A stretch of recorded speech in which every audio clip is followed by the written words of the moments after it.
Hey everyone, welcome back to Brown Skin YouTube channel. You're welcome once again.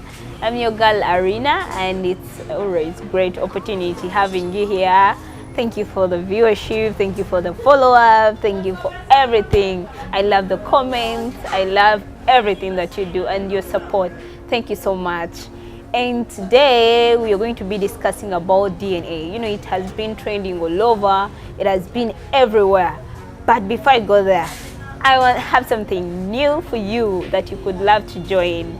Brown Skin Events today brings you the Auto Color Festival. Please don't miss it. It's going to be happening in Namugongo at Dreamland Gardens. Don't forget to come. Tell a friend to tell a friend to tell a friend. They should come for Auto Color Festival. It's something new that you should not miss. And entrance is 30k early birds. At the gate it will be 35, and VIP, I know there is always those VIPs. It's at 50k. Please come all, come in time. 2nd September. Please don't miss. Come all. And don't forget, today we are right here at Sheds Lounge. That's why it's happening right now. It's a really spectacular environment where we're in. They have the garden area, they have the bar area. It's always fancy, you can always pass by. It's located in Makere Chikoni. You're welcome to just join us and have a tequila, have a drink, you know, pizza, snack. Those who love snack, you're always welcome at Sheds Lounge. And I'm with the beautiful one Jennifer. called Jennifer, and she's also part of the staff at Sheds Lounge.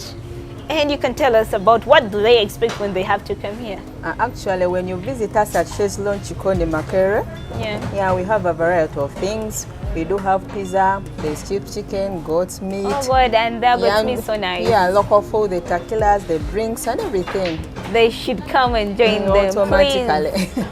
They're always available. Just call in and they'll be able to. And by the way, there is a venue for events, parties, birthdays, everything. Welcome. And for the bread you want.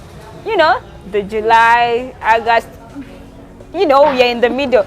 No, now it's a new month. I know we have new babies. So if you have your birthday party that you could want to celebrate here, you're looking for a venue, they're welcome. Automatically. Yeah, and we shall give a discount. That's before August. Definitely, if you're coming, him herself had said it. Before August, all July babies. Yeah, there is a discount. A discount. I wish I was in July. Oh God, please, please. We will discuss that behind. Yeah, and before I forget, Sheds Lounge, Ngamsamvu, July, that's next Friday. Twinawo National Open Pool Championship, by mini qualifiers at Sheds Lounge Chikoni. The grand prizes to be won 36M cash prizes. I can't wait. 2 brand new cars. The entrance is you buy 5 bottles of Nile Special, because Nile Special is the official sponsor of the National Pool Championship. Yes, I think you're all welcome. I'm looking forward to meeting you. Right about now, I think we should dive in to what the topic of today. You know, it's a lot happening, like people are in, you know, basically men, but there right now they can't settle in, they feel like they cheated a lot, now they want to do DNA bakakase. Are the kids mine? Someone there like Tulaba who is watching DNA mulugande ba ndaga butonde. Kumanya nti ono mwina ko Luganda, am I related to this person, are we connected with this person? You always go and do a DNA to know, are we family connected, is this my dad, my mom, if you didn't know. So that is what is happening currently mostly in Kampala. Fathers, daddies, we call them men, they have decided to take their kids to, you know, hospitals to test for the DNA. They feel like, you short. Yeah. men this way round Yeah. bakiguddemu cause teri mubbi ayagalako mubba. They've been doing it all along. Yeah. Now it's the other way round. Of course, by the way. And Beda, as I'm coming back to you, do you think it is right they should men, good royal men, do the DNA test? Bajikole or baneda? Mwesonyiwe bagireke. Really? Lwaki tebagezezaako kumanya amazima? Me am a Muganda woman. Before, bajjajjaffe tebaabikolanga. That is the problem bagamba nowadays. Nafe abakyala tubasuseeko. Abasajja be baakitandika. Be baakitandika. Bazaalanga nnyo ebweru.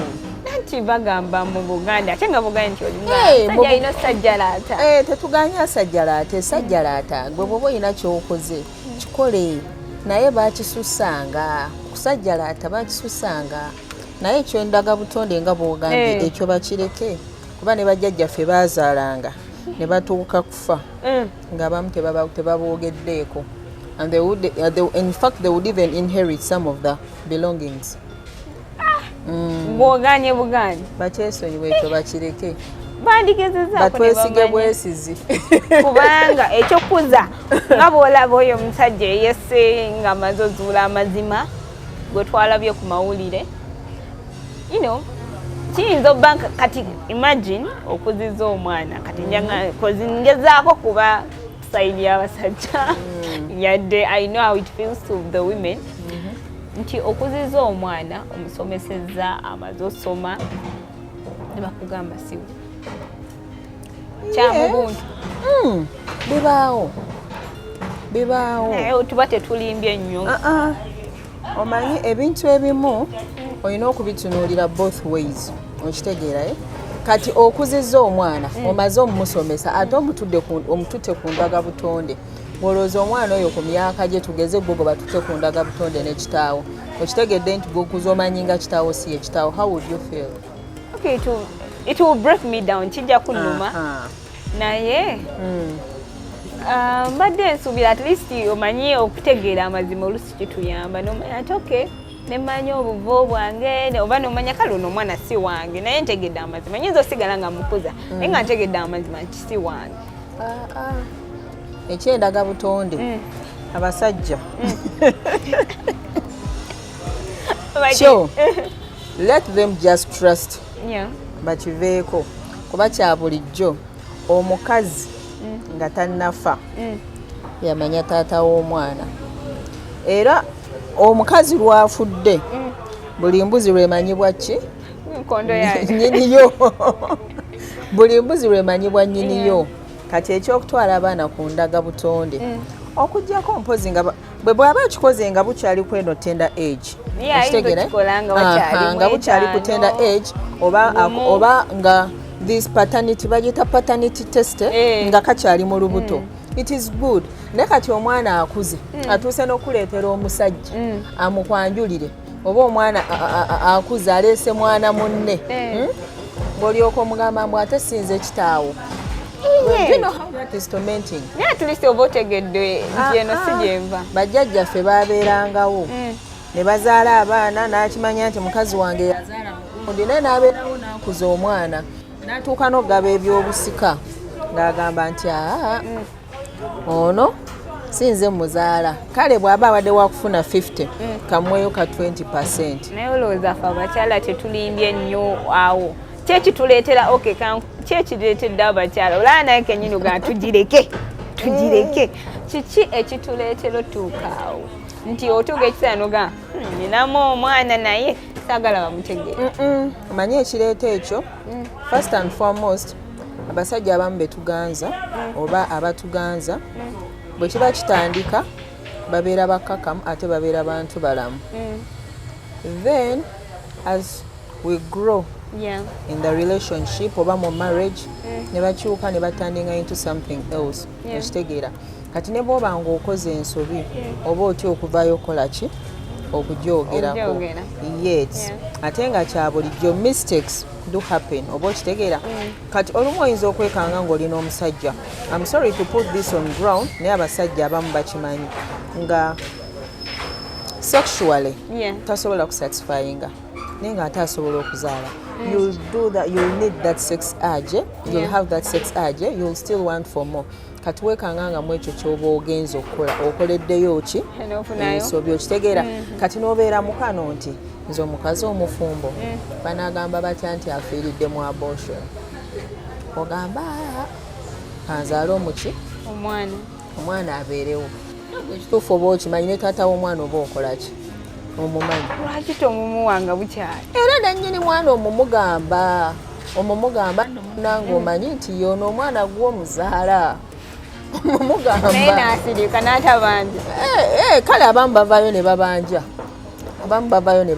Kubanga naye kati gwe obadde ne mukyalawo omwalayira mu kyaki mu bulungi ne mu bubi, mu bwavu ne mu bugagga. Lwaki obwo obubi ate bwe bubanga buzze oba oyagala obuddukamu? Obubi bungi nnyo. Omanyi omuntu omulamu omulamba? Kubanga obwo obubi nabwo bugumiikirize omanye nti nalayira ne mukyala wange mu bulungi ne mu bubi. Kati baleeseemu mu famire intruder mwanirize kyebayita obufumbo obugumidde. guba tegufuuse mwenkanonkano gwe boogerako omwenkanonkano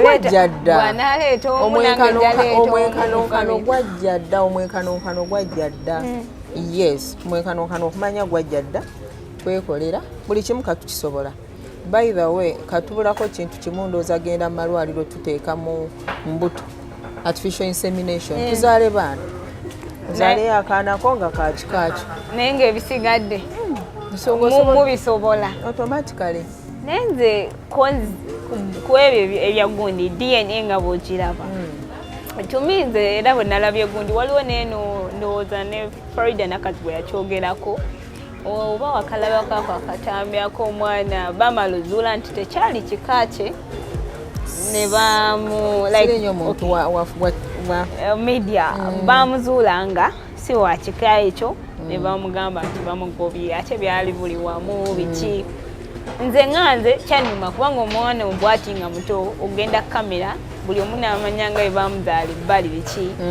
Mbadde ndowooza nti ffe nga ffe abakyala oluusi oba tukozeemu ensobi oba tususseewo kubanga omuntu w'ogira n'ogamba nti kale kanfuna abaana ono abakuze kyamu buntu kweri. Kale mpozi mu ekyo kyendabamu nsobola okugamba nti bw'oba bakati kyekiriwo kati nti kati buli musajja ayagala kakasa ddala nze amuzaala naye omwana bw'abanga muto it is well good to go. Nga muto nno ddala nga si yona atandise okwogera ng'agenda kuvaayo atandika okukola ki okwogera n'ava buto nga gwe nnyini ye omanye ekiki ekituufu. Naye bwe tuleeta ebintu ebyo bwe bityo oba nkikunnyonnyole ntya birina engeri gye biyiwamu respect. Kati okitegeera ne mwekanga nga mbaddewo nga bagamba amaka ga gundi alina abaana tugeze bana okitegeera he's a very respectable man. Ne kati olunaku lwe luvaayo nga mwabo abaana mulimu ababiri nga gukenyininyini gwokyezuulidde nti abaana abo si babo bolooza ye agenda kuvaayo ajja abagambe nti mukyala wange nagenza okitegeera ng'abaana abaana be tuzaala ababiri be banga ababiri si bange. Era kiba kizibu. Kati okukuuma ekitiibwa na buli kimu nze mbadde ngamba nti they should just learn respecting each other in their marriages. Nti omu bw'aba alina ensobi gy'akoze reason being nti muba mwalayira mu bulungi ne mu bubi, you can sit down and talk about it, you can discuss about it because mistakes do happen. Ate ekintu mistakes kwomu n'ababiri n'abasatu kati ate akisusanga basukka mu omu ate oli ababubeezi muganzi we ababubeezi muganzi we okitegeera naye ensobi esobola okubaawo katugeze waliwo abasajja abagenda ebweru ku byeyo neerabira omukazi e Uganda okitegeera ate ffe abakazi there is that okitegeera kati era olina bwona omulaba nga however much agamba nti naagumiikiriza alinze there are those secret things bye bakola ffe bye tuba tetukola ki tetumanyi ekitegeera bye tutagenda kuleeta ne babana bingi bye baba bakola whereby gwosobola n'ogamba mukaagundi yeekuumye emyaka 2 paka omwami lwakomyewo naye nga badde afuna satisfaction eyo mu ngeri yoba endala ekitegeera lwakuba nti abamu bakikozesa busiru abalala ne bakikozesa obugunjufu okitegeera nti kati bw'oba okoze ensobi ng'ezo bingi by'oba osuubira kati era of course manya nti ku bibiri bwe lutaba lubuto wabeerawo ekirala ekijja naye kati ebintu ebimu omwana bw'aba azze olwakuba nti kale abakyala ensobi gye tukola tukisiriikira nnyo tukisiriikira n'ogamba mpa nakyo naye ng'omwana yandibadde kyemmanyi nti omwana yanditegedde wajja anti wuliriza kati nze kankwe example yange nze nakula with my step dad actually all my parents are dead naye ekyemmanyi nakula with my step dad teyambola mu baana bazaala n'olunaku n'olwo era nga ne bw'oba onsanze mu baana bazaala omanya bumanya nti nno nze ki paka nakati ne bwe mba ngenze eri mu kika ky'abali they welcome me with open arms okitegeera naye era mmange yantwalanga ate mu bali be nayitanga ba anko kuba n'okuziika kitange nagenda manyi ngenze kuziika anko naye it turned out to be it was my dad okitegeera kati yengeri gy'oba olina okukola ki okikolamu nti gwe bw'oba otegedde ensobi zo omwana just prepare those kids that child omutegeke gwe bw'omanya nti no kati ensobi yange ngikoze sigenda gamba mwami kale at least organize some time ogamba omuntu oli nti kale once in a while yitayo mu bubba ojja olabe ku musaayi gwo ekyo nga si kyangu kati then bwe bibanga byonna si byangu awo babireke nga bajjajjaffe bwe baakolanga lwaki oba okole anti kati ffenna tutya okuswala like bakuyita kolaki like kubanga omwana aba alina okutuuka ekiseera agaye obuvo bwange oba nveeri kozi oyinza olowooza nti naaki kumbe gundi aveeyo bugisu naye bambi ng'ali wano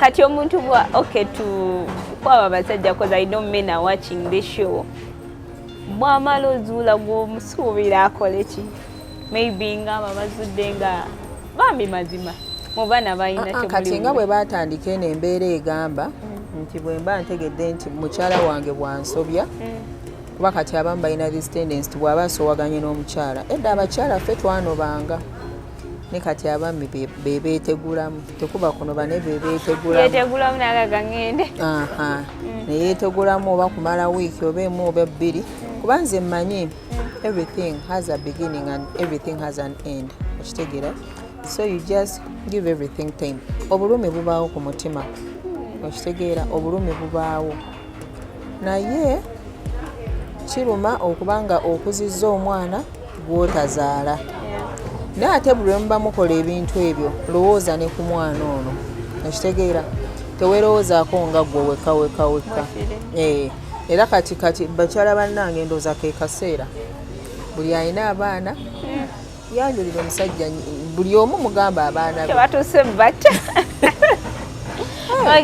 buli anaazuula ng'olowooza kiki ekiyinza okumalawo n'embeera gye tuwulira cause omusajja watuukira okugamba ngende ntwale bano abaana ku DNA anti awo kiba kitegeeza teyeesize mukyala we oba gwaba aleese obutabu baba tebakyesigaŋŋana cause bwe mba nti mbadde naawe ebbanga badde naawe okumala ebbanga n'otuuka ekiseera nga myaka oba 10 oba 12 oba 18 omwana gy'awezezza naga naye kamutwale ku DNA kyekiba kireese obutakwatagana oba obuteesigaŋŋana nga mukusooka yali akwesiga aba ayina era kyawulidde aba awulidde oluvuuvuumo and always bagamba ewali omukka tewabula muliro naye n'omwana oyo ate gwoba otwala ku DNA ku myaka 18 mubalirire okitegeera nabo kiba breakinga nnyo cause abakyala olumu naffe tukola ensobi ate omwana naabanga yamukusaba n'omulemera okitegeera naye era at least nze ngaze kyemmanyi abakyala era abaako munnewe gwabayagamba yes teri mukyala afana kintu 10 ku kinnaakyo era ofunayo munno gw'otemyako olaba ne bwekuba kwenda era ofunayo kyaliwo gw'obagulizaako omwana nabadde kwawe akaffecce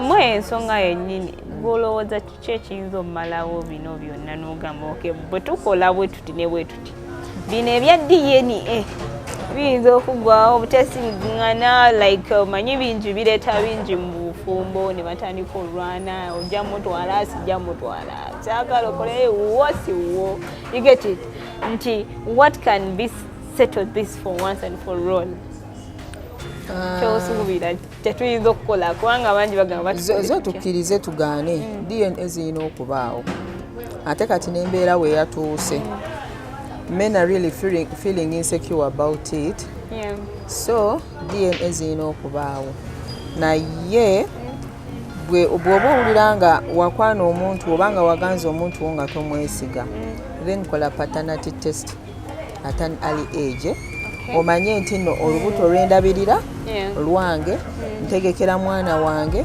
bamuleete ku nsi ddala ng'omanye nti omwana ki wuwo then lwe munaalinda omwana aweze emyaka 18 okitegeera ate biryoka ebikole ki bidde this way round. Wow, that is some good advice. Jentegedde to the men watching us bambi tekingikole nga bukyali bambi tubeegayidde tolinda nga kisuse balirire omwana nga bwagambye mubalirire at least kikole nga akyali muto oba nga akyali mu lubuto. And by the our last question, last one Consulate yali yakutunuuliddaga questions launch. Yeah. Nga bw'olaba gundi ezikando ze zibaddewo DNA yandibadde ya bwereere oba yandibadde yakusasula kubanga kale teyandibadde ya bwereere ate teyandibadde yakusasulira nnyo bandikikoze nga ne ba low income earners bakola ki babisobola kubanga ebiri eyo ebweru buli mwana azaalibwa bamujja ekitali e Uganda bweru ne Uganda naye bandigikoze nga yakasente akasaamusaamu ng'omuntu bw'okeera ku makya n'ogamba ngenze mu ddwaliro okwekebeza ki HIV test waliwo gy'ogenda ne bakeberera 5 ne wabaawo gy'ogenda ne bakeberera 1,000 ne wabaawo gy'ogenda ogumu 2 ne wabaawo ne gy'olaga by the way nga bo bataddewo byabwereero okitegeera so ne DNA nayo kyandibadde mu ssente ki buli muntu z'asobola naye olowooza DNA eyinza okumalawo obwenzi n'obutesiggingana mu mukwano oba tebusobola obwenzi bo ne bajjajjaffe baayendanga ekyo wabugumira wagaa ekyo kyekyobwenzi obwenzi bwo tebalina kyakikolera twakigumira kyajja bwe bulamu bwe tulina obeera bwogambye kirenganga keera kubuuza muntu kine tusobola okwesonyiwa okulya emmere ya buto ennaku zino buto yajja buli lwolowooza okulya fast foods era olina kulya bya butto kati kinakigumira bw'aba bwagambye ali eyo yinza okiwa endowooza